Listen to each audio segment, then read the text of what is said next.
Sunday, April 2nd, 1989 was a warm spring day in Princeton, New Jersey.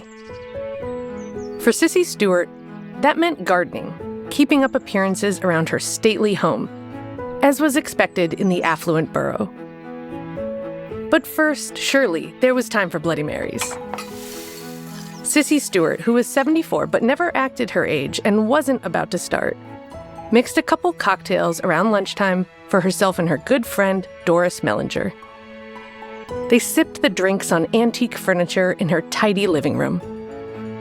Sissy was a grande dame. She seemed to know everyone in town. Her family owned the local newspaper, and she had money. But you'd never know it looking at her that afternoon. She wore a t-shirt, sweater, and cuffed blue jeans with a strip of old cloth for a belt. She was frugal and fixed things instead of throwing them out. The glasses she wore for gardening were a wonder, held around her ears only with strips of wool tied to fishing weights. A little after 2 p.m. that day, Sissy said goodbye to her friend and headed out to tend to her yard on Mercer Street, a block from one of the most prestigious universities in the world. As I recall, it was a nice sunny day. This is Elias Bloxam Baker. He goes by Bloxy. He went to school with Sissy's sons, and their moms were friendly. That nice sunny day in 1989, a false alarm at the lumber yard he owned nearby brought him to Mercer Street around 4:30 or 5. When it went off, the police would call me, and I would have to go down there and reset it, which entails coming into town, coming down Mercer Street, making a left down Alexander Street. And she was about 2 doors up from the corner, or maybe 3 doors. And she was out front, puttering around, doing her gardening and all that stuff. And I waved and went down to the lumber yard.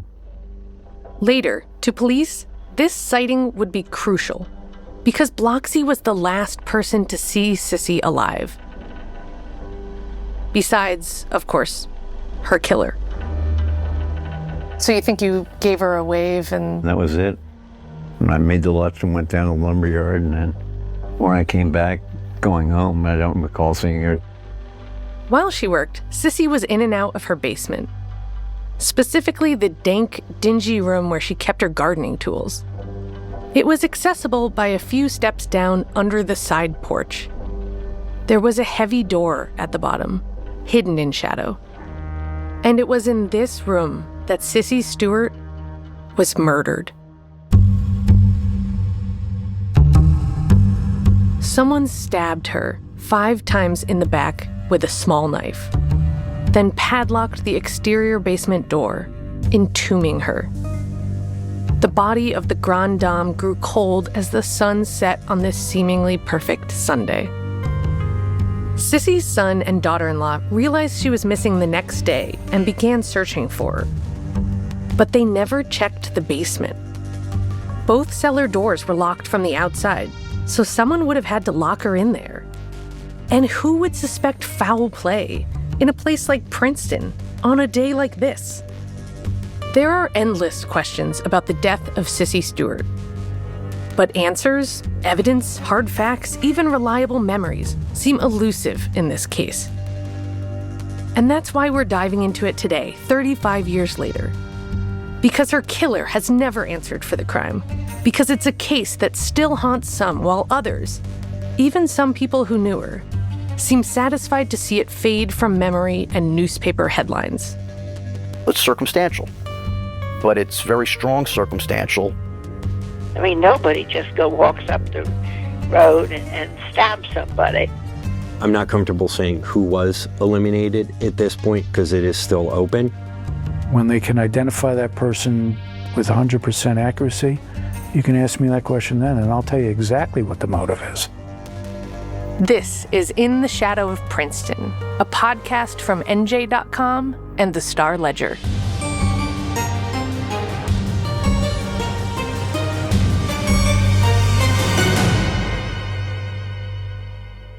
I'm Rebecca Everett.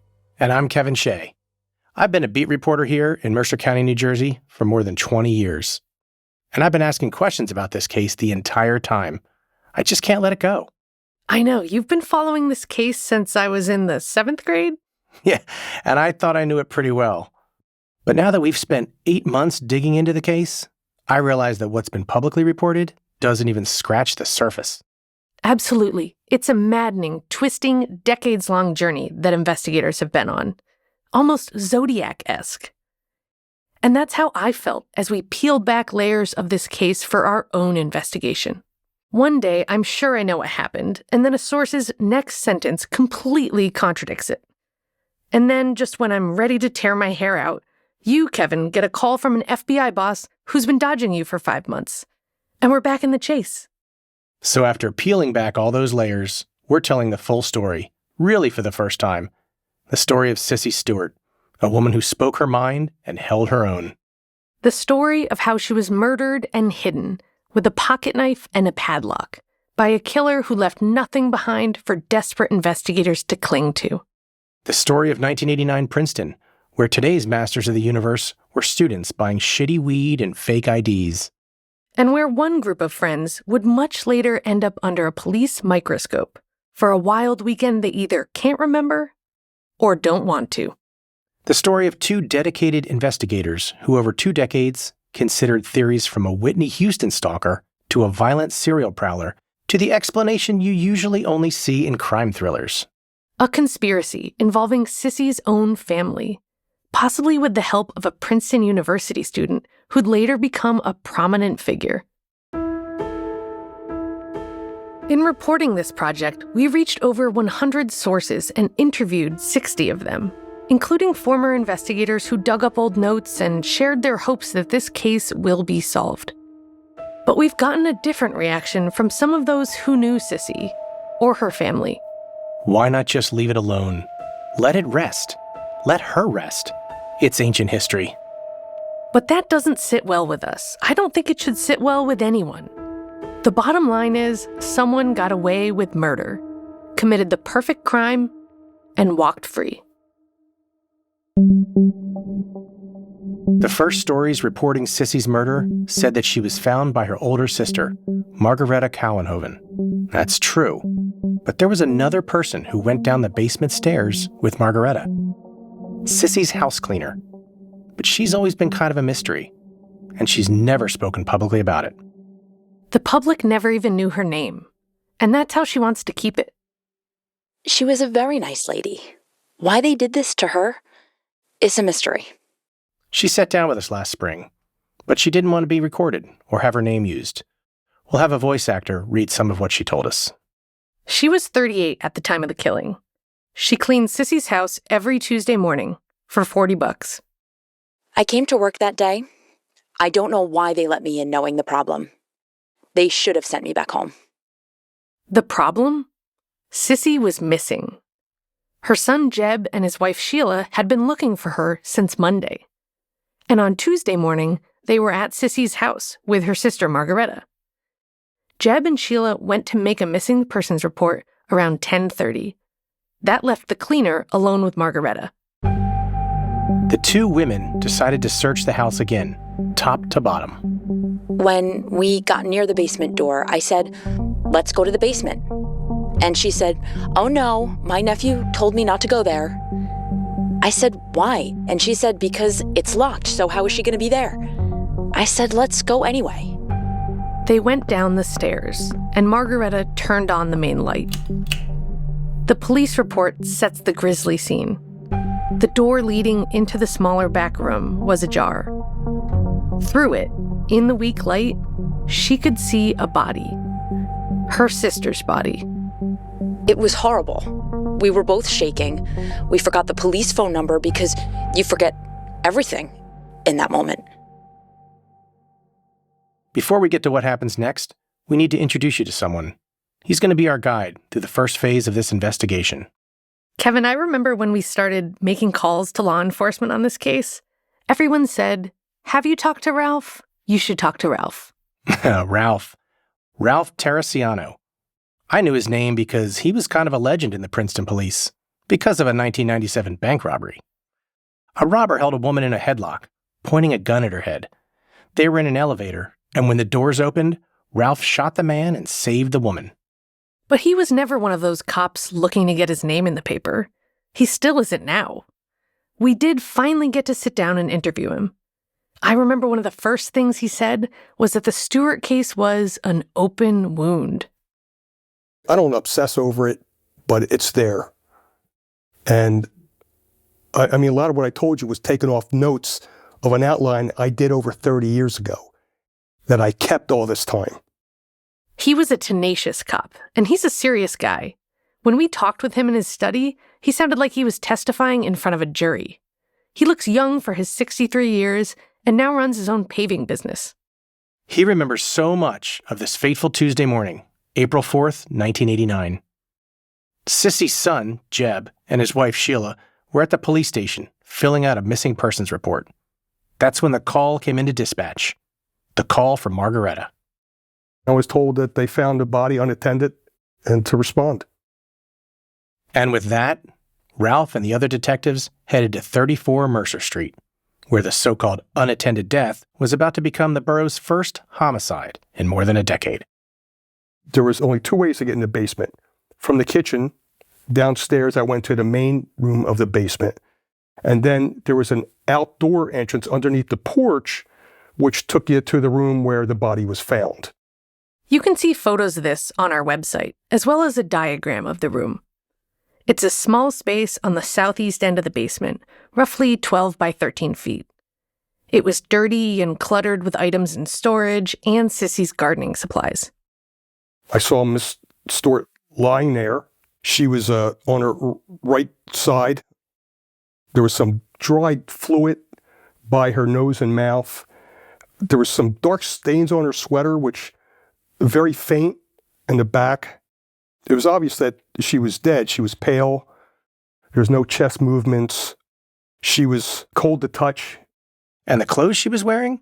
The same clothes she was wearing when she had those Bloody Marys with Doris Mellinger 2 days earlier. In her right hand, she had a pair of good-sized eyeglasses, big frames. She glued these long pieces of yarn on both sides of them, and she had fishing weights at the end, and that was wrapped very loosely in her right hand.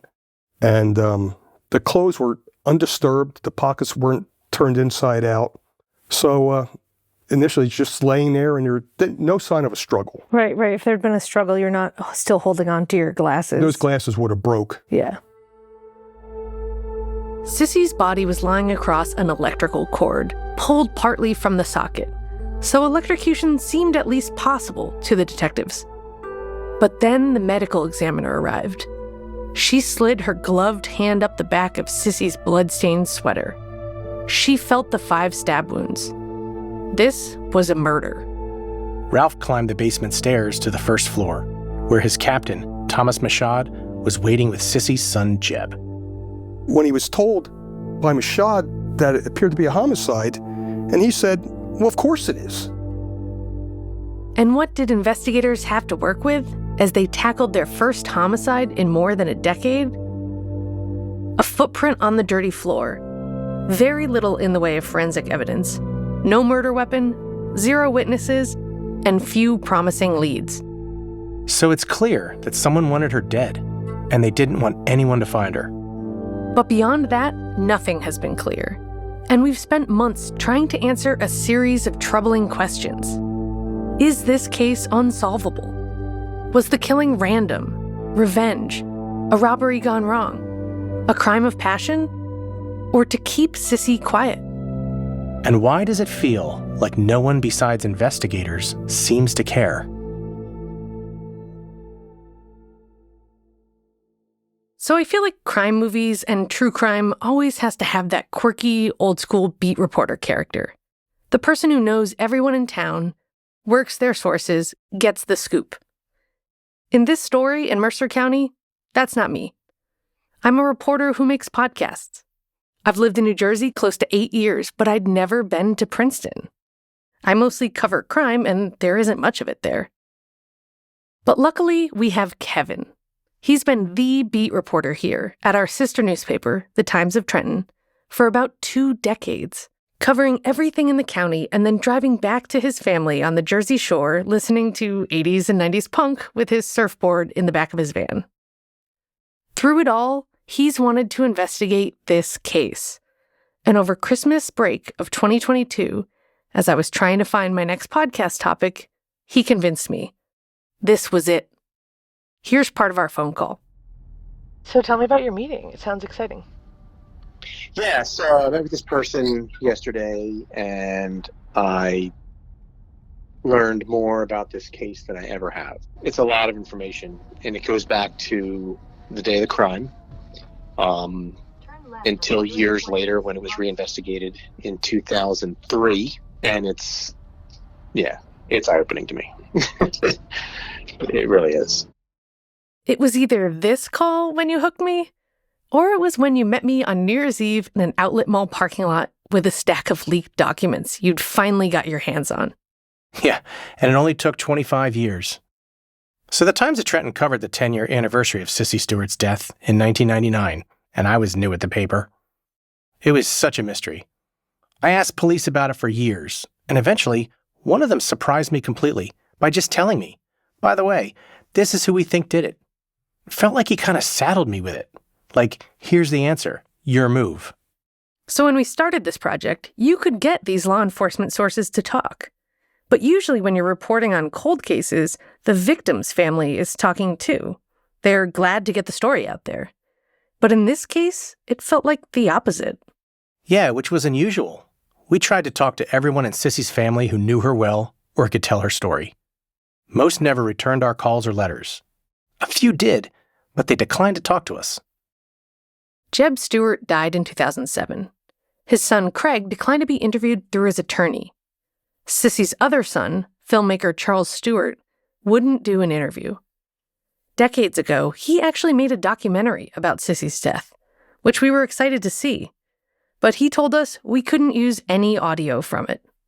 So our usual process, interviewing relatives to learn everything we can about Sissy, that wasn't going to work. But we watched this documentary, we dove into the newspaper archives, and we talked to former neighbors. Her first name was actually Emily, but she was better known by her childhood nickname Sissy. Her family moved to Princeton when she was 10, and other than going to college at Bryn Mawr and Wellesley, she lived there the rest of her life. Most of it at 34 Mercer Street, where she raised her 2 boys and then lived alone after her husband left in 1965. News stories said she was kind of a Johnny Appleseed around Princeton. You could be walking along downtown and see this 5'5" gray-haired lady sprinkling California poppy seeds in random spots she thought needed a little sprucing up. That's pretty awesome. And kids in town knew her as Mary Poppins or the Wicked Witch from community theater. You might be thinking that a woman who grew up when girls debuted in society would be preoccupied with etiquette and all that. But by all accounts, Sissy was not a quiet, tea-drinking granny. A word that came up a few times was feisty. She wasn't shrinking from anything. She shoveled her own walk, split her own wood, and spoke her mind. The Asbury Park Press quoted a friend who said Sissy was forthright. They'd argue about feminism and women in the workforce. Sissy went to church 4 days a week, but also said damn and hell. And her pastor said she'd let him know if he, quote, preached a lemon. That's one of my favorite stories about her. I also tracked down a family that grew up around the corner from Sissy in the 60s, the Tomlinsons. I interviewed Sarah, whose last name is now Fuller, and her bird tried to get in on the interview too. Parrot in the background, so if you hear whistling, that's my I parrot. was hearing some whistling. Yeah, he's downstairs. You won't hear him much. But I will say she was just an extremely nice person. I recall her as being very almost manly and capable. I mean, I picture her as someone in a pair of overalls or blue jeans with clippers in her back pocket, working on her flowers. Sarah couldn't forget Sissy. Mrs. Stewart was the one who helped her as a kid when Sarah's Yorkshire Terrier got hit by a car. She ended up helping me get a blanket and pick the dog up and take it home. We just lived around the corner, but I didn't know her that well, but I just thought I can call on her. because she's sort of got a can-do attitude and she'll help me. She could be both fierce and kind. That's something we also heard from Angelo Onofre, the current Mercer County prosecutor. He remembered it from the case file that still sits in his office today.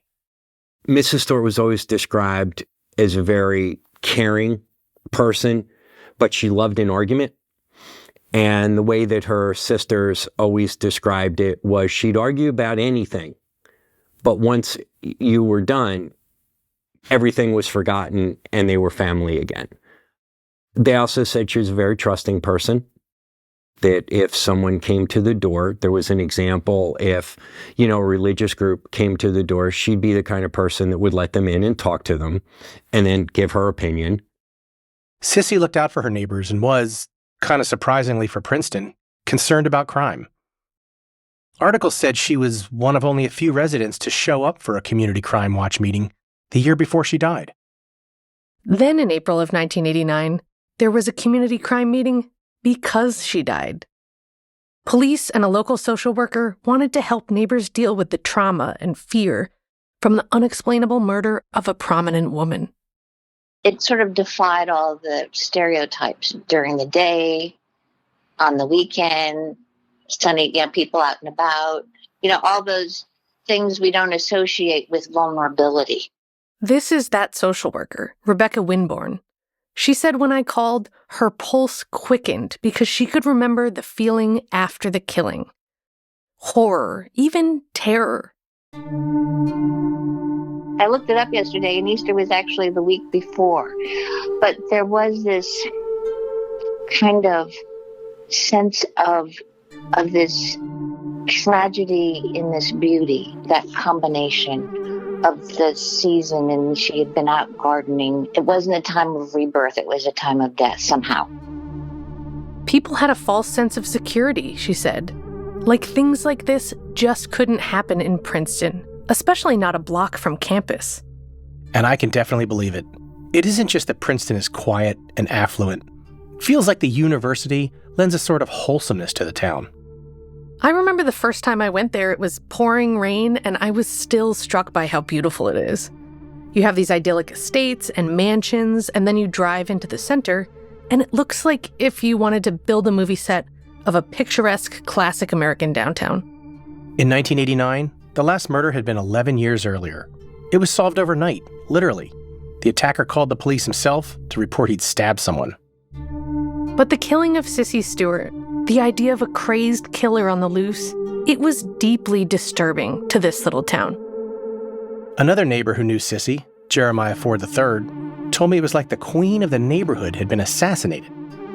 The idea of a murder in that community was one thing, but the murder of somebody who was such a nice, loving person was devastating. It didn't ring true at all. It just was absolutely bizarre and weird to think that somebody would go into the basement and kill that woman. For what? Thomas Michaud joined the Princeton Police Department in 1966. But in Princeton, it was not the swinging 60s. We used to comment you could shoot a cannon down the main street at midnight and never hit a thing. But things changed. And by the time he was Captain Michaud, in 1989, instead of a burglary or a robbery, the case before him was a murder. He said it hit him pretty early on, that this was not going to be an easy case to solve. Maybe it's by happenstance that there was no evidence left behind. Maybe it was by design, but I don't know. I could see how there would be no real physical evidence left behind if someone followed her in, because I don't think anybody dragged her down there. I think maybe someone followed her in, attacked her, and left. And they could have done all of that without leaving a trace. And that's what happened. Without leaving a trace. That doesn't sound very promising, Kevin. Nope. But they weren't completely in the dark. One thing they did have was a pretty small window for time of death. Remember, Bloxy Baker was driving by and saw Sissy gardening that Sunday around 4:30 or 5. Right, and you assume she wasn't gardening after sunset at 7, so the time of death was about 5 to 7 p.m. And there were some clues from the crime scene. So let's get into that now. What they could glean from the horrible scene they found. No murder weapon. But the autopsy did reveal some things about the knife and how Sissy was killed. We won't be overly gruesome here. Ralph is pretty matter-of-fact about it. But we're talking about how a woman died. So it is disturbing. There was 5 stab wounds. They were horizontal. It started from the lower neck, upper back. The top one went through the 5th vertebrae and it severed 3/4 of an inch of the spinal cord, which would have caused immediate paralysis. The other wounds, which were in succession right below that, one punctured a lung, the other, I believe, punctured the other lung, and then it punctured the victim's aorta. So that would have caused her to bleed to death within 1 to 2 minutes. He told us a few other key things, like that Sissy had a bruise on her forehead, probably from falling forward when she was stabbed. And the knife was likely pretty small. The medical examiner guessed the blade was about 2.5 inches long, based on the wounds. The wounds, the way they were horizontal, so the ME felt that the victim may have been leaning over and the attacker was standing on her side when the stabbing occurred. Because they were horizontal, and holding a knife, not many people hold knives sideways. I remember Ralph explaining that to us and trying to picture it, but it's such a terrible thing to picture. And also to think, how could someone inflict such deadly wounds with a 2.5-inch blade? That's about as long as my thumb. So I think of a pocket knife. And maybe it could be someone who carried a pocket knife and just acted on impulse that day? I know, we've talked in circles about all the possibilities. Like Ralph's report said Sissy left a work glove and a rake on a tree stump, and a glove and a spade by the cellar door. So maybe she was raking and heard something in the basement and went to check it out? Or even simpler, she just went in to grab something from the cellar and a stranger followed her in? Ralph said police thought the lack of commotion or struggle could be a sign that she knew and trusted her attacker. Whoever it was, she was pretty comfortable turning her back on him. But it's also possible she was just surprised, right? Because this is a woman who would defend herself. So what else did police have? So they wanted to know if anything had been taken, but the family had walked through the house and said nothing appeared disturbed. There were a few dollars in Sissy's wallet on the table, and her jewelry was untouched. Someone had noticed a beer bottle in the sink, but Sissy's friend, Doris Mellinger, said Sissy might have had a beer after their Bloody Marys. So there were no definitive signs that she had invited anyone into her home after Doris left. No, but you and I have talked about how the house itself wasn't a particularly well-preserved crime scene. Because the family had been searching the house for a day, and the house cleaner had been cleaning it. Okay, so now we need to dig into the doors. Right, the 2 locked basement doors. There's one from the kitchen. She always kept that one locked. So there's no reason to think someone else locked it. The other door was an exterior door that led from the basement into the yard. And through the investigation, the various interviews, we learned that that lock the victim would keep closed but not shut, just to give the appearance that it was locked. So it looks like from far away that the door's locked, but she never actually clicks the padlock shut. Except that day, someone did lock it. Someone who really didn't want anyone to find her body. So inside that cellar space, the New Jersey State Police CSI team was trying to find any evidence they couldn't see, dusting for fingerprints and using a laser to find fibers. They took a cast of a footprint on the dirty floor. Ralph said the most promising thing the CSI team found were 3 fingerprints on the house's side door. But they ended up being Jeb Stewart's prints. Which makes sense, because he had been searching the house for his mom. Kevin actually tracked down a few of these CSI team members. After the tone. Hello? Hey, is this Jim? Yes. Jim, it's Kevin Shea again from NJ.com. How you doing, Kevin? Good. Jim Principe is retired now, but he was a detective sergeant on that CSI team. He didn't remember all the specifics of scouring the basement, but there was no way he was forgetting this case. We've been in the unit for quite a long time, and it was a puzzlement to us. And it was just, like I said, a ghost came in there, did what it had to, and left nothing. They only worked this scene for a day, but they remain haunted by this crime. I took it personal, and it was just the type of thing where that poor woman didn't deserve it. I mean, nobody really deserves to die. But it just seemed like it was like a grandmother type of thing for me, and it was just like, why? There was no reason for it. I could tell how much it still bothers him that he couldn't give investigators the clues they needed to put this killer away. I get that frustration, because we've been digging into this case for 8 months, and every time I think a clear picture is emerging, something else pops up and makes me question everything. Like when we heard there was a piece of evidence straight out of a mystery novel. A Princeton student's senior thesis that an investigator thought sounded awfully similar to what happened to Sissy. But the truth we found buried in the stacks of Princeton's library was something else entirely. And as frustrating as it was, I can definitely say we've uncovered more about this story than I could have hoped. More unbelievable discoveries and developments than have ever been publicly reported. In this podcast, we'll lay out everything we found and what it points to. We'll take you through the 2 major phases of the investigation. And we'll talk about what's happened lately, since we started asking questions about this case. We have details pulled from dozens of interviews and decades-old police notes, and new opinions from FBI profilers about some leading police theories. Like the young man from Haiti, accused of being a serial stabber. Or the unstable woman who was dismissed as nonviolent, but after fighting to obtain police records, we know that's not true. And we're going to share how and why some cops have come to suspect someone close to Sissy. Very close. And you're going to meet Tony Federico, a larger-than-life character, the Ahab in this Byzantine Moby Dick tale. Tony Federico was the cop who took the missing persons report for Sissy Stewart back in 1989. When I knew him, he was a captain and then police chief. He was a big guy, looked great in a suit with a big personality. I remember shaking his hand, and his big hand would engulf mine. He was very friendly, but he could also be intimidating and commanding. Tony was a go-getter. Tony could be colorful too, so, he was, when he was frustrated. Addicted to his work and job and wanting to get things right. At the same time, great sense of humor. That was just kind of him, like where just a big laugh. Tony Federico would eventually become obsessed with solving Sissy's murder.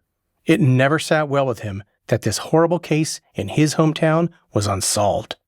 But it wasn't till he was 50, hair turned gray, that he could really throw his weight around and say, I'm the captain and I'm investigating this case now.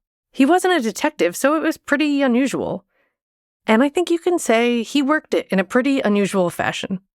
I remember him telling me, really animated, how one day he'd hold a press conference and reveal who killed Sissy Stewart. But he never got to do it. He died suddenly in 2009 at his lake house in Maine. It seemed like the case kind of died with him. Yeah, I just wish he was here to walk us through it. We did get to meet his son, Anthony Federico Jr., who everyone in Princeton calls Little Tony. We met at the Nassau Diner. Because you can't have a podcast in New Jersey without meeting someone in a diner, right? Here's us talking with Little Tony last spring. How often would he talk about it? He would go through cycles where he would be working on the case intensely, and during that time, that's all he could talk about. Then, he had other things to do and had to put it on the back burner for a little while, but it was always there. He was always tinkering on it. He had his own personal file. Actually, I think it's still up in Maine. I have to look. You definitely have to look. Yeah. I have all my dad's personal effects up in Maine. I'm actually going up there May 8th for a week for turkey season. So the possibility of a treasure trove of documents in a cabin in Maine? You can guess what happens next, right? As we complete our final safety check, Please ensure your seatbelt is fastened. Your seat back is upright. Your tray table is put away. Once airborne, we'll be back with more details about our flight. Coming up on In the Shadow of Princeton. He was at the house 3 times after he had lunch and never went down to that basement. I'll tell you now unequivocally, this case will be solved. He was in an absolute panic. He knew he lied. I think he was the classic Albert Hitchcock killer.